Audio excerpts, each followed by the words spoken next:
Welcome to Season 3 of the Knack for Business podcast. Over 250 episodes strong, we're here to ignite your entrepreneurial spirit with fresh insights, networking gems, and creative strategies that elevate your game. Are you ready to discover what your Knack for Business truly is? Today's topic is the stark reality of pace. Your hosts are Britta Fransker from Creative Insight and Wayne Pratt from Motivate You Inc. The Knack for Business podcast aims to help you find your feet in the business world. Whether you're just starting out or you've been at it for a while, we have something for everyone. In each episode, we dive deep into a particular area of business and explore the ins and outs of that subject. They interview guests that are experts in their field who share the success stories and their experiences. They offer practical tips and advice. Our guest today is Milton Stark. Milton's originally from rural western Colorado, began his academic pursuits in theater arts at a local junior college in 1966. His education was intermittently paused due to financial constraints, which led him to enlist in the U.S. Army, where he served as a nuclear power plant operator and instrument technician. After concluding his 9-year military stint, Milton transitioned to the civilian energy sector, gaining extensive experience in training, management, and project management on pioneering projects like 3 Mile Island recovery and technology transfer initiatives to China. Now at 75, he focuses on writing and speaking about the energy industry's shift towards renewable resources. Outside of his professional life, Milton enjoys golf, writing, poetry, short stories, while dedicating time to his wife of 43 years. Milton, welcome back to your fourth podcast at Knack for Business. Do you have a favorite saying and quote that you want to relay to everybody? You asked me that last time, and I said it was Popeye with I am what I am, and that's all that I am. I actually take a great deal of solace in that quote from Popeye. It keeps me from spending a lot of time trying to be something or somebody that I'm not. I just accept that I am what I am and move on with it. And I've been doing that for quite a few years now, and I'm not sure how the rest of the world might feel about it, but I'm really comfortable with it. My wife doesn't like it. She gets upset when I use that term because I usually say that to her when she's razzing me about something I've done that she didn't want me to do. And I'll say, I am what I am, and that's as far as I get. She jumps in and says, she knows what I'm talking about. 43 years and married, that means that is a sustainable marriage. I know that's what we're talking about is energy and sustainability. Yeah. And so what do you think are the biggest challenges for business when it comes to adapting to the global energy transitions? I think the biggest problem that we have is the same problem we have in a lot of areas, and that's the old thing, I'm from the government and I'm here to help. I think we'd be doing a whole lot better if the government weren't involved. To be honest, I'm not sure that we would be where we are if the government weren't involved. There's a happy medium someplace in there where the government maybe needs to be involved, but not necessarily to the extent that they are. The issue with the government that I'm talking about really comes back to politics, not really governing, but the politics that go along with governing. Unfortunately, we have a lot of people in high places politically in the world. We have people in power who have the ability to make things happen, and many of them honestly don't have a clue what they're doing. So they have a great master vision, but no real plan. That combination of bad government and industry that wants to make money is getting us where we need to be. The issue I've put in the title about the reality of pace, we have this push toward net zero in 2050. A great deal of people have put emphasis on and said, this is what we're going to do. We're not. It's not going to happen. And more people are coming to that realization. The reason it's not going to happen is no small part due to some of the specific individuals that are pushing to make it happen. The transition, and essentially what it boils down to for most of the conversation is we're talking about the transition from fossil fuels, oil and coal and gas, into more renewable or eco-friendly avenues, such as wind and solar and nuclear. We've dissolved that down to talking about carbon, CO2, and we're using that as the measure for everything we're doing. One of the things that's happened from the early steps of trying to make this transition is this massive push, starting by environmentalists, activists, of stopping oil. We have to stop the production of oil in order to make the transition to something other than oil. And governments have, in many cases, gotten involved in this. They're making the conduct of business for petroleum development, oil development, and so on very difficult through regulatory requirements. The problem is it's not a step change. We can't stop producing oil and start producing all of these other things. When we started all of this, we didn't have the technology to make the change. We didn't have the wind turbines. We didn't have the geothermal stuff. We didn't have the technology, solar. It just didn't exist to make that step change over. So we could reasonably stop oil and move over to the non-fossil energy sources. In the effort to do that, we created a war against oil. And that war against oil has caused the price of oil to go up, in some cases astronomically, and literally to be unavailable in some parts of the world now. They've made such restrictions in parts of Europe. They can't get natural gas, which is still part of the fossil thing. They can't get the natural gas. So taking that as an example, part of Europe's salvation was to get natural gas from the United States. And in our infinite wisdom about going to this new economy of renewable energy, we stopped the sale of, it's caused them a great deal of difficulty. And now where do they get the fuel? They're dependent upon the natural gas. They can't get it. We're losing money hand over fist because we could be sending that natural gas to Europe and selling it and make it. So where the problem comes is the transition to non-fossil fuel has to be paid for by the use of fossil fuel. In order to get the things to build the solar, in order to get the things to build the wind energy, we have to burn fossil fuel. In our desire to fix the problem immediately, we have made the solution to transfer way more expensive and a lot longer than it should have taken. There are people now starting to realize that. There are also other issues that tie in. We're looking at this large electrification. We want to electrify everything.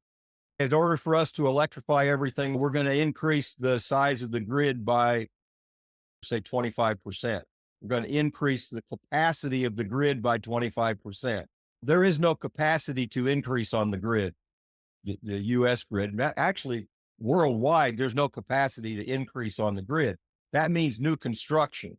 New construction on power lines run somewhere in the neighborhood, give or take, $1 million a mile. You got to have fossil fuels to drive the trucks to make the copper. That all requires fossil fuels, which in our great wisdom, we've made now very expensive and more difficult to deal with and more difficult to get.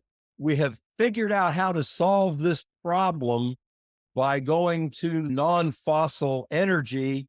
And let's say that non-fossil energy is the lung and the heart that I need to make this thing work.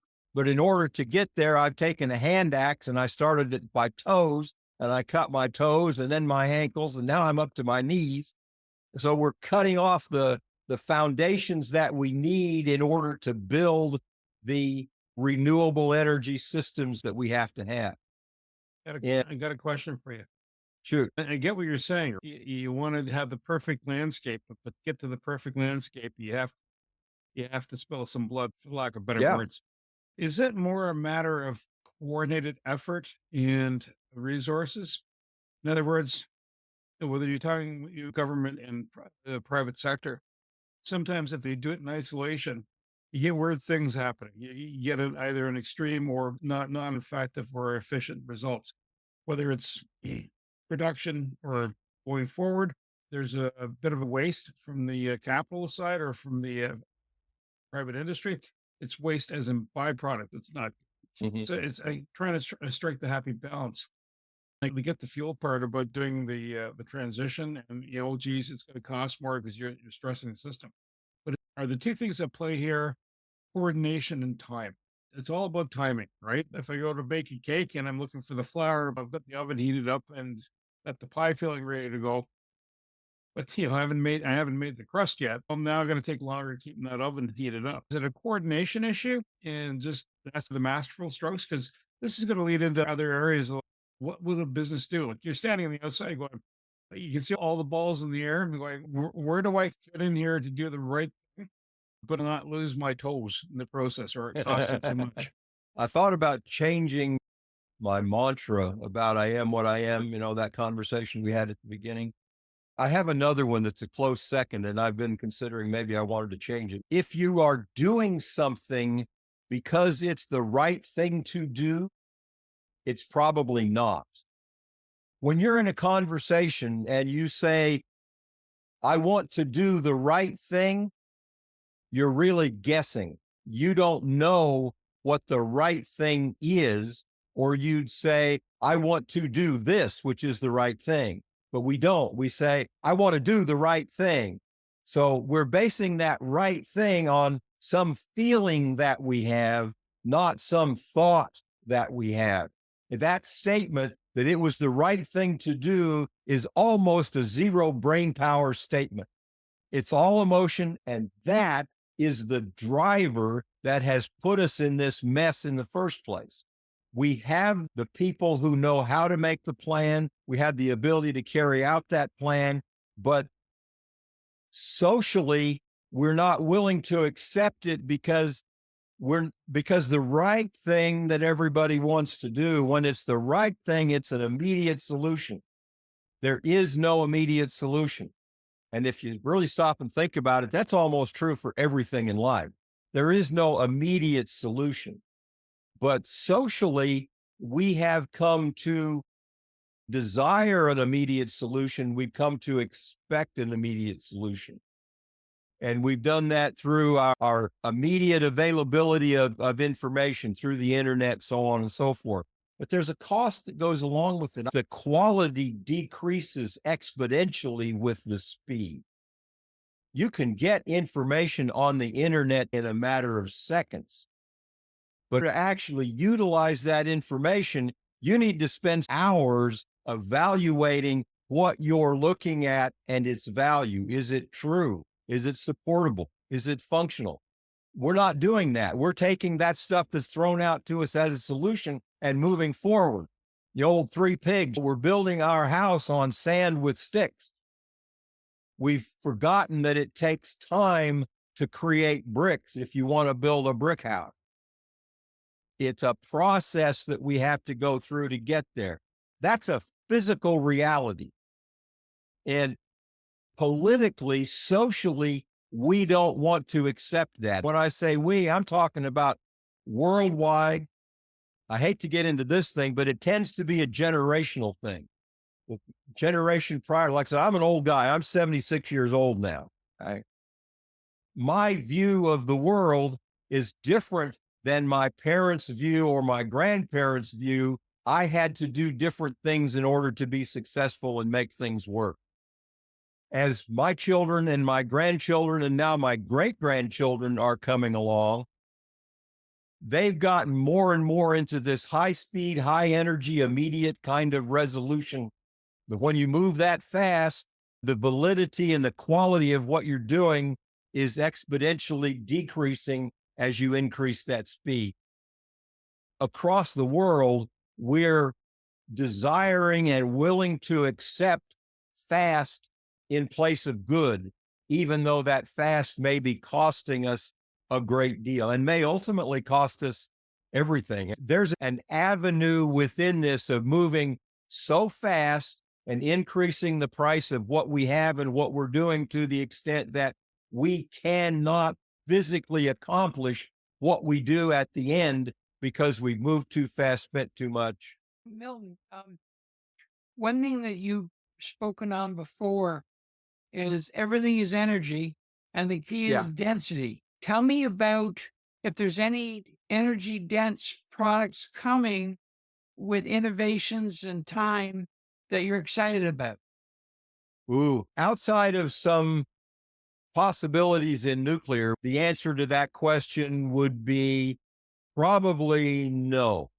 The closest I could come would be a flip flop between geothermal and hydro. There's still some significant density in hydro. The problem with hydro, though, falls into the same thing you have with wind and solar. Hydro is limited by the geology of where you're at, the physical location of where you're at. You have to have that change in elevation to make that work at all. There's a lot that goes along with hydro, even though it's probably our best, most efficient thing that we could do for renewable energy is probably hydro. But the others that we're looking at, wind and solar, the problem with wind and solar, of course, everybody knows the problem with wind and solar is it's not all the time. The wind blows when the wind wants to blow, and the sun only shines less than a full day, less than half of the day. It starts shining a little bit in the morning, gets high, loses in the evening, and that's the only time that solar produces. So you have those issues. Fortunately, there is a tie between the wind and the solar in that wind, as a general statement, it tends to be more voluminous in the early hours and the late hours of the day. So if you have wind and solar, a lot of utilities are putting in wind and solar. You get wind power, and then as it fades out, you get some solar power. And as that fades out, you get the wind power back. And then the wind is iffy at night. So that kind of evens out the day's generation. But in all of those cases where you have an intermittent source, you have to have battery storage. No, hydrogen is probably a workable solution.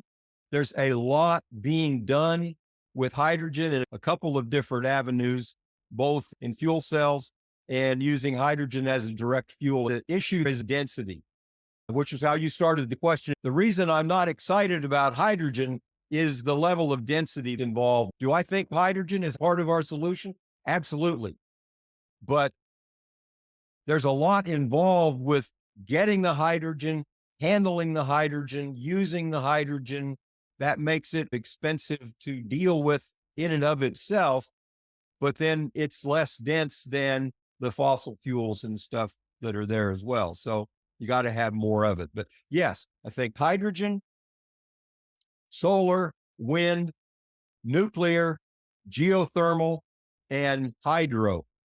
That's going to be our ultimate combination of things. And along with hydrogen is methane. Methane, of course, if you just burn methane, it creates CO2. But methane is involved in some of the processes for developing the hydrogen. And so it worms its way into the conversation. Part of the issue now with hydrogen in deference to its density, and it is a usable fuel, but part of the problem is they actually classify hydrogen three different ways. You have dirty hydrogen, not so clean hydrogen, and then clean hydrogen. The cost goes up from the dirty hydrogen to what they're calling blue hydrogen. And then from the blue hydrogen, it goes to the green. That cost of them goes up on that same kind of scale. The green hydrogen, which is ultimately the only one that actually solves the problem, is only green hydrogen if the energy you use to create the hydrogen comes from a green source. And it's a highly intensive energy process. Hydrogen as a fuel is something that I want to use. Unlike oil, I can't go pull it out of the ground. I have to literally make the hydrogen from something else. With green hydrogen, I have to use a great deal of electricity to turn water into hydrogen, which I can then burn and turn back into water. So that's a nice little loop from an ecology standpoint. That hydrogen to water to hydrogen, we just keep that thing going and going. All it takes to do that is energy. We have to burn a lot of energy in order to create the energy that we're going to burn when we talk about using hydrogen. When I talk about the validity of hydrogen as a dense source, I'm talking about the whole hydrogen process, including the generation of the hydrogen. If you take just hydrogen as a fuel and just gasoline as a fuel, but when you start putting in the cost of generating the hydrogen versus the cost of processing the oil, the density is way better for fossil than it is for the hydrogen. Energy will be more expensive when we have clean energy. I know this concept that energy is free if you get it from the sun or the wind, that's just not true. The cost of energy is the cost in collecting, transporting, using, so on and so forth. The cost of petroleum fuel is the same as the cost of wind or solar. It costs to get the oil out of the ground and make it usable as the fuel. It costs to get the solar out of space and make it usable as fuel. It costs to get the energy out of the wind and use it as a productive energy. So they're all the same. Conversation about oil versus solar or wind. They say oil has a finite end. There's only so much oil in the ground, and when we take it out, we're done. There's not going to be any more. For us and our children and our grandchildren, that's a true statement. But when we talk about the earth, that's not true. That cycle for the earth will continue. The earth will make more oil. The earth will make more coal. Those processes are going to continue. History tends to repeat itself. If we did it 1 billion years ago, 1 billion years from now, we're going to do it again. If in our small space on this earth, solar and wind are renewable, not because they last forever. Solar creates wind, right? It's the heat transfer from the sun interacting with our atmosphere that creates the wind in the first place. All of our energy sources, whether it's coal, oil, gas, wind, solar, it all comes from the sun. And I don't know if anybody's really looked at this, but the sun is a finite resource itself. The sun's not going to last forever. So these conversations that we have about renewable and sustainable, they're all semantics based on a very small space and time. And they really don't have any long-term effect on mankind and our few little moments that we're going to end up spending on the earth. One of the things I'm noticing, and based on what we've covered in our previous 3 podcasts, is location. It seems to be a big piece. Yes. And not everything is a one size fits all location, because if you happen to be in a place that is predominantly sunny, capitalizing on solar and wind might be handy. But if you're in a place that's highly dense, I'll pick one of the larger cities in the world, like New York or Paris. There's a density of people in a certain space. And then if you happen to have a hydro project nearby, or you happen to have a nuclear power plant nearby, or whatever the source of energy, we've covered that conversation. And how do I get a resource effectively to market? Is there a construct that says, listen, you're in this location, but you happen to be in the Arctic Circle, you might have wind, maybe not a lot of solar. You have a lot of drop temperature that you might want to leverage. Water supply, part of the year it's not so good. It's a little solid.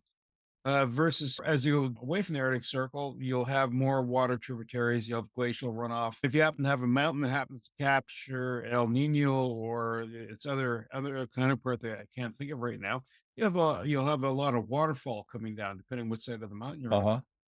So If you're a business person deciding I want to do something positive and cost effective, and also the other piece that comes to mind as we're talking about this is you're going to pay me now or you pay me later. The fossil fuel is you're going to pay later. With the other energy sources, you're going to pay me now. So is there a model that says, listen, I spent high going in. It's almost like doing a construction project. I spent high going in, and now my costs taper down because I've got the asset in place versus I did quick and dirty, but my long-term gain is if I'm doing dieting and exercising is a long game. Dieting can be a short game. So you eat a lot of fast food. I'm satiated, but there's some outcomes that are not so Yeah. good in 10 years, right? If I focus that way. So is this the fast food versus a good dining experience and Kind of. into energy? Is that, and we're just trying to find that perfect mix where it doesn't take me 3 days, it doesn't take me a whole season to grow my crop, whether it's meat or veggies, and then flip it over versus the restaurant. There you go. Yes. I think there is a correlation there. In the first podcast that we did, one of the things I talked about specifically was the fact that we put too many eggs in one basket. We decided real early that solar was the answer. And we started doing all kinds of stupid things to make solar be the answer. And as we've progressed, we've kind of modified some of those things and come to realize that solar is part of the answer. Wind has become more popular, but when solar first started really kicking up, wind was a cowboy's windmill thing to bring water out of the ground. Nobody was really thinking about using wind as power generation. That early conversation that we had, what I was saying then is, we need to really have some kind of definitive plan, which is not going to happen because it's having a real for global warming issues is taking three rich people and putting them over a dining table and deciding on a menu.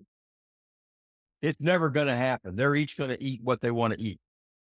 They're never going to come to a common solution.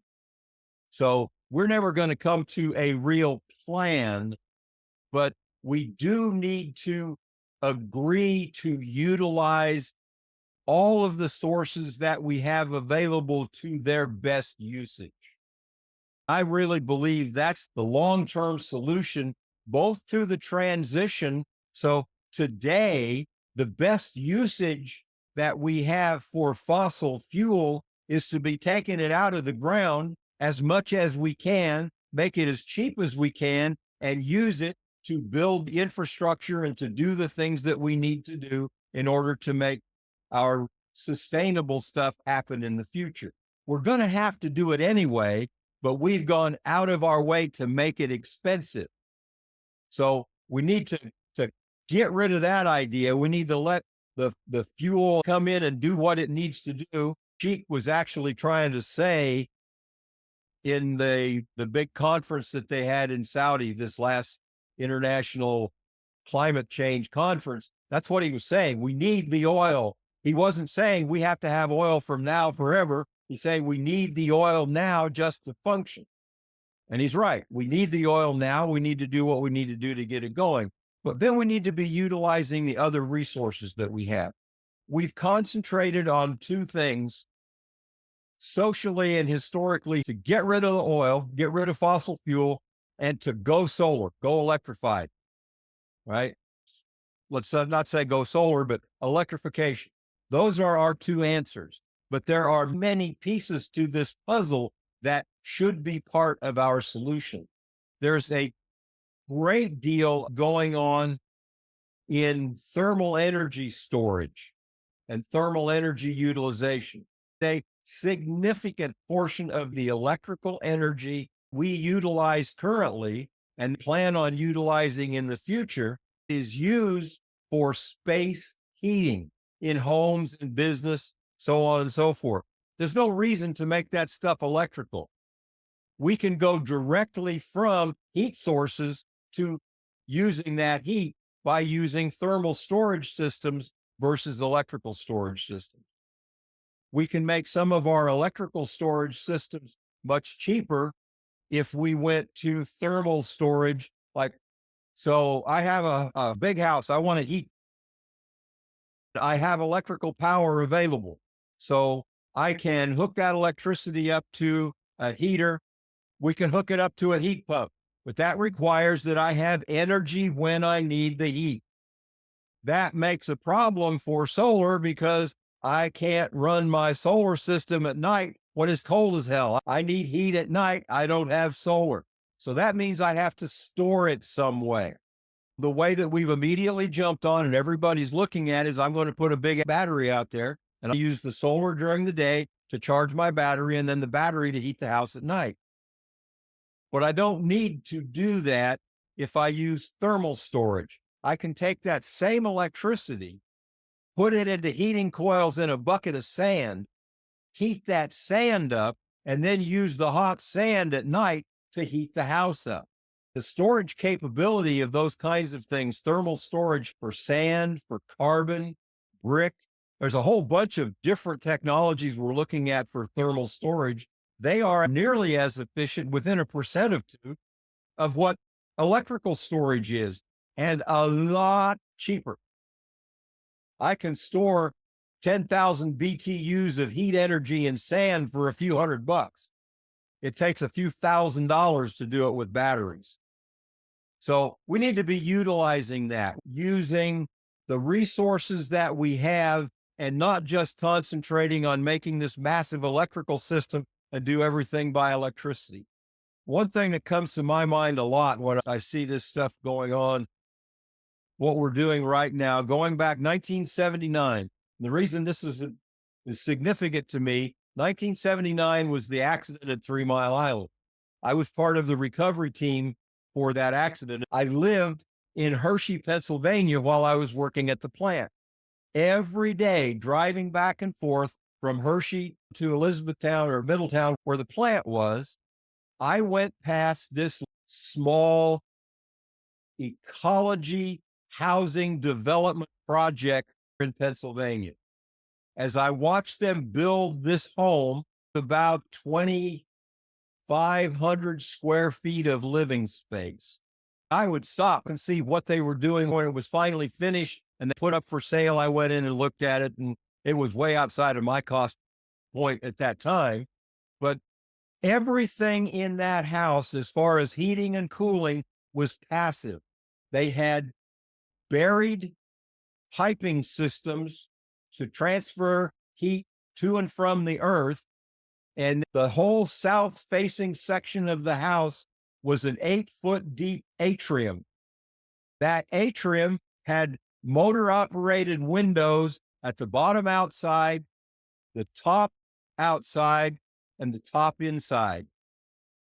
The bottom inside also. So they could use that atrium as the sun shined in there. It was like a greenhouse, right? It would heat up. So as the sun shined in, it created a circulation of air through that space.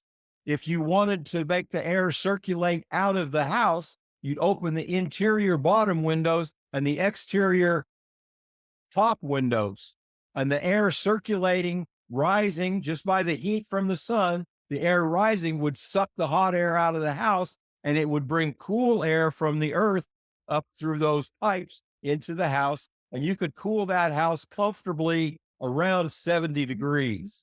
Conversely, even in the wintertime, when there was snow every place and it was cold as hell, the sun coming into that atrium heated that thing up. And they did the same thing with the interior windows to circulate the heat back into the house at that point. So the house was entirely heated and cooled by completely passive system. There was no power applied to it at all. It makes the construction more expensive because you're using space for moving air rather than a space to live in. But there's very little of it's done anymore. Historically, that goes way back. If you look at the Middle Eastern countries, Saudi and some of those where there are deserts, when they were building out of sand and block, on the tops of many of those structures, these chimney-looking things. Those chimney-looking things were their equivalent of this atrium on this new house I was looking at in Pennsylvania. They use that to circulate air through those houses. It's not like it's new technology, but people generally want the quick, easy thing. They want to turn the thermostat on and have the power take care of it. So we need to stop that frame of mind that everything has to be quick, dirty, easy, and expensive. We have all of these other resources available to us. We need to be utilizing them. The thermal storage, passive systems. I know you 2050 is not doable just because the convergence between what has to be done, what is getting done, isn't going to happen. Right. What would be the pragmatic timeline? I haven't spent a whole lot of time thinking about how far out that 2050 extends, but it's within foreseeable. It's not like we can't do it by 2050 and we can't do it by 2250 either. I think by the end of the century, we could well be there. Now, how much temperature change that's going to bring about, I don't know.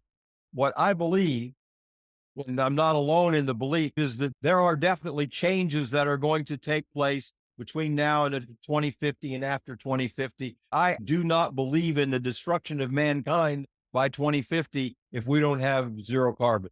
That's the social and political approach that we're taking, and that's what's creating the. I spoke with a woman not too long ago in a grocery store and got into this conversation. I was real sorry I ever got into the conversation because this woman's standing in the grocery store crying because her grandchildren are not going to survive. Maybe it was for the best. I don't think it's productive for us to say we can't do it by 2050, but we can do it by 2060 and then make a plan to reach 2060. If we set the goal to get into this renewable, reusable, sustainable, whatever terminology you want to apply to it, and use our best effort and resources moving forward to reach that goal, we will get there, whether it be 2060, 2062, we'll make it. That is a reasonable solution to our going forward on a global basis. We spend tons of money and effort going through brutal conversations about this is his fault and all he wants to do is make money. And this guy doesn't have any sense at all. He has this imaginary idea about what's going to happen. We spend all kinds of time, money, and effort, which is 100 wasted bullshit on doing all of that when we could be using that same time and effort to using our best available resources to direct us toward the goal that we want to attain. And that's my push. Let's stop arguing and just start working. If you just go online and start querying about innovation, new power sources and stuff. I'm recently involved in a startup. We're trying to develop a new type of wind turbine. And I'm investing a lot of time and effort and so on and so forth into that project.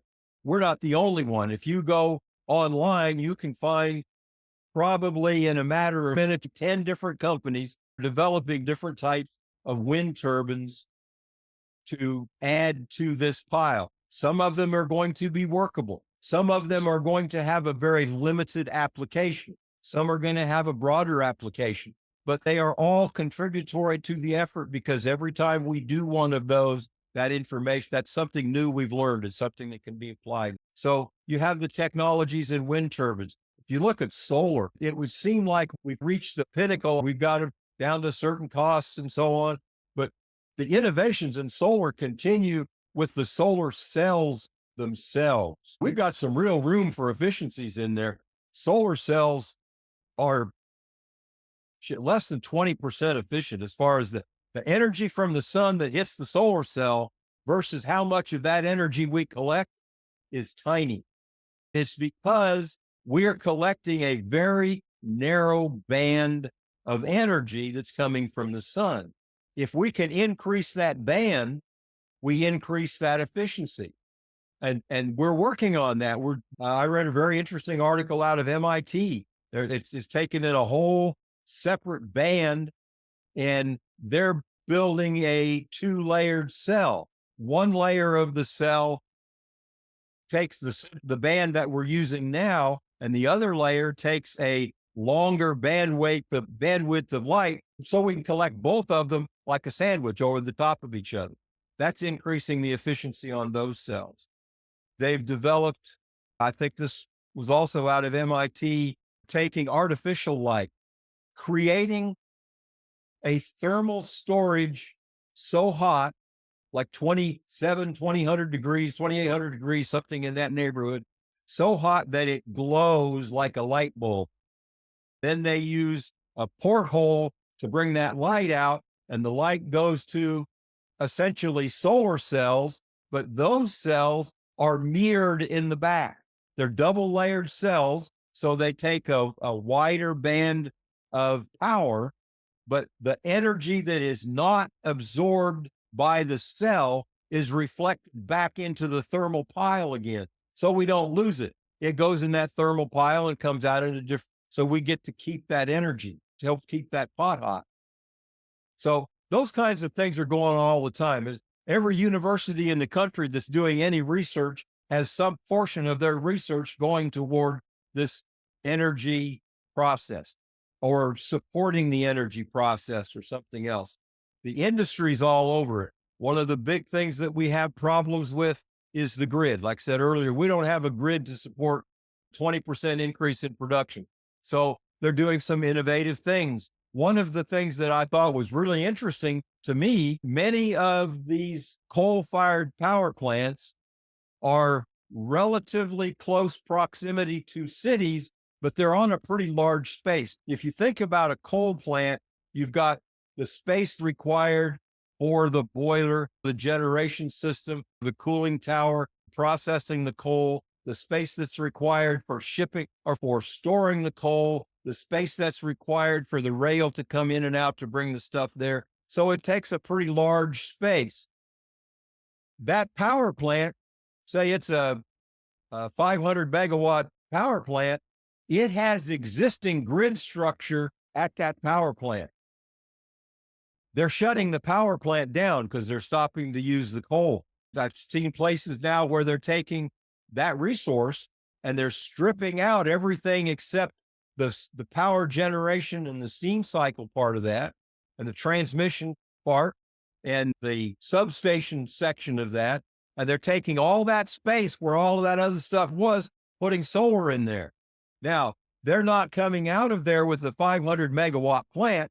There's not a direct replacement, but maybe it's a 200, 250 megawatt plant that has existing connection to the power grid. Milton, how do we get a hold of you? I actually have a website called miltonstark.com, and all of my contact information is on there. My personal phone number is on that website. I don't always answer my phone, but I try to always return messages. There's also email on there, goes to miltonstark.com, right? It's milton@miltonstark.com is my email, comes off of that website. That's separate from my personal one, so it comes in a little smaller block. I keep track of that better. I'm actually pretty easy to get a hold of. I'd like to think I'm relatively easy to talk to. I'm certainly willing to have conversations in almost any avenue or any subject you want. And if I don't have some reasonable idea of the subject, I will resort to asking you questions rather than giving you opinions and statements. If I think I know something about it, I'll at least tell you what I think. I want to say thank you to Milton Stark, my co-host Wayne Pratt, and you, the Knack for Business listeners. If you're curious about understanding sustainability and the energy that's around it, and it's whether is it a crisis, is it a transition phase, what are the options, what are the things going on? Milton's the man to reach out to. He has words of wisdom and can explain what it means to ask for something. Sometimes you got to be careful what you ask for. You can't just get it. To reach us, it's info@creativeinsight.com. That's info at KREATIVINSIGHT.com. Website's at creativeinsight.com. Wayne, how can folks reach you, sir? Best way is my website, Motivate You, MOTIVE, the numeral 8, the letter U.ca. And my email is wayne@motivateyou.ca. If you would like to be a guest on this podcast and share your knowledge, let us know. We would also appreciate your feedback on the content or format. Check the show notes for more details. For these podcasts, we like to acknowledge the support and thanks to the following people: Carl Richards from Podcast Solutions Made Simple, a renowned podcast expert; Fred Crouch, who is the Property Wizard podcaster, where Bernie is a co-host; Jovan Strika from Hive, a co-working space that is more than just a space; then Melanie Weber, Bernie's invaluable business partner; and Wayne Pratt from Motivate You Inc., who serves as both a coach and co-host of these podcasts. Disclaimer: please note that the Knack for Business podcast episodes are meant solely for educational and general informational purposes. The information and opinions contained within are not intended to be professional advice on any subject matter. The thoughts, views, and opinions expressed by the participants are their own personal beliefs and do not represent the views of the podcast hosts or any affiliated organizations. It is important to note that this podcast is not a replacement for consulting with certified experts in your area who possess knowledge of your unique situation. The hosts of the podcast, along with any participants or affiliated groups, do not take responsibility for any actions taken or not taken based on the information presented in this episode. It is highly recommended that individuals seek guidance from their own personal advisors in fields such as accounting, law, or other pertinent areas prior to undertaking any actions or making decisions that may impact their financial, legal, or other aspects of life.